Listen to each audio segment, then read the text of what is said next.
This channel does not promote any violent, harmful, or illegal activities. All content provided by this channel is meant for an educational purpose only. Day 1 থেকে আমরা অনেকগুলো প্রশ্ন তুলেছিলাম, গুরুত্বপূর্ণ প্রশ্ন, তার উত্তর এখনো পর্যন্ত আজকের দিন পর্যন্ত আমরা পাইনি, বরং ধোঁয়াশা উত্তর বেড়েছে। এরই মধ্যে এবার সামনে তিলোত্তমার ডায়েরির কথা। রোজ ডায়েরি লিখতেন তিলোত্তমা, ঘটনার রাতেও কিছু লিখেছিলেন। কি ছিল তিলোত্তমার ডায়েরিতে? স্বর্ণালী কল্পনায় সব শাড়ি আসলে একটা গল্প বলে। Celebrate every moment with Adi Mohini Mohan Kanjilal. তিলোত্তমার ডায়েরি কি নতুন কোনো রহস্যের দরজা খুলে দিতে পারে? কোটি টাকার প্রশ্ন।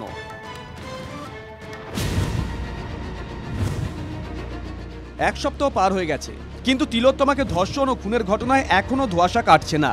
আরজি করে তুমুল অশান্তি রাতেও সংবাদ মাধ্যমের ওপর দোষ চাপিয়ে কলকাতার পুলিশ কমিশনার বলেছিলেন মূল অভিযুক্তকে গ্রেপ্তার করা হয়েছে। My men have worked day and night to detect this case, to collect evidences. They collect the best of evidences. The main accused has been arrested. কিন্তু ধৃত সঞ্জয় রায় কি মূল অভিযুক্ত?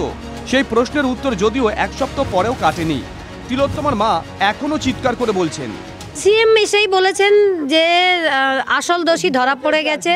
বললেই আমি বলেছি না, আমি ওকে আসল দোষী মনে করছি না দিদি। আসল দোষী ও যদি বাইরের ভেতরের কেউ না থাকলে ও কি করে জানলো রাতে আমার মেয়ে সেমিনার রুমে রয়েছে? ম্যাডাম তখন মাথা নিচু করে বললেন, ওই পুলিশকে বললেন যে এটা আমারও কোশ্চেন। একজনের দ্বারা মানে আমার মেয়ের বডি দেখে যা মনে হয়েছে একার দ্বারা কিছুতেই সম্ভব না। এবং মানে ফরেনসিক ডিপার্টমেন্টের অনেক ডক্টররাও এসেছেন আমার বাড়িতে, তারাও বলেছেন একার দ্বারা কিছুতেই সম্ভব না। কে মূল অভিযুক্ত? কে খবর দিয়েছিল তিলোত্তমা সেমিনার রুমে আছে? কার নির্দেশ পেয়ে সেমিনার রুমে গিয়েছিল ধৃত সঞ্জয়? সন্তান হারানো মায়ের কথাটা উড়িয়ে দেওয়া যায় কি? একটু পিছনে ফিরে তাকানো যাক। তিলোত্তমার বাবা মায়ের সঙ্গে দেখা করার পর মুখ্যমন্ত্রীর মুখেও শোনা গেছিল সন্দেহ ভেতরের কেউ থাকতে পারে। এবং আমি চাই পুলিশ যত তাড়াতাড়ি সম্ভব দোষীদের গ্রেপ্তার করবে। আর রবিবার পর্যন্ত যদি তারা কুল কিনারা করতে না পারেন, কারণ ভেতরেও তো অনেকে আছে, তাহলে এই কেসটা আমরা আমাদের হাতে রাখবো না।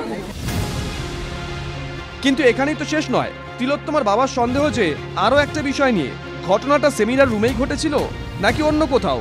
প্রশ্নের কারণ তথ্য প্রমাণ লোপাটের চেষ্টার অভিযোগ।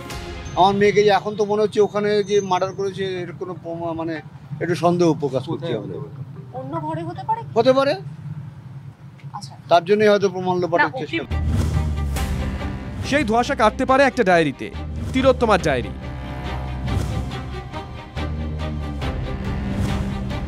জীবনের কথা নিজের ডায়েরিতে লিখত তিলোত্তমা। সেদিন রাতেও ডায়েরিতে কি কিছু লিখেছিল তিলোত্তমা? মা বলতে চাইলেও তিলোত্তমার বাবা হয়তো তদন্তের স্বার্থে তাকে চুপ করিয়ে দিলেন। আমাদের কোনো টেনশন দিতেও চাইতো না কোনো দিনই। যেদিন মারা গেছে সেদিনও তো যে সমস্ত কথা লিখে গেছে ডায়েরিতে আছে, পুলিশ সিজ করেছে। জানি না এসব বলতে, আমরা পুলিশ সিজ করে নিয়েছি। আমার মেয়ে ওই দিন রাতেও লিখেছে। না বলবো না। পুলিশ ডায়েরি সিজ করেছে। তিলোত্তমার বাবার অন্তত তেমনটাই দাবি। তিলোত্তমা খুন ও তার কারণের কোনো হদিশ কি দিতে পারবে এই ডায়েরি? আরজি কর নিয়ে যে অভিযোগ উঠছে তার কি কোনো উল্লেখ পাওয়া যেতে পারে তিলোত্তমার ডায়েরিতে? একটা সপ্তাহ কেটে গেল, কিন্তু এখনো মূল প্রশ্নগুলোর উত্তর কি পাওয়া গেল? ক্যামেরায় কল্যাণ মণ্ডলের সঙ্গে শ্রাবন্তী সাহার রিপোর্ট, TV9 বাংলা।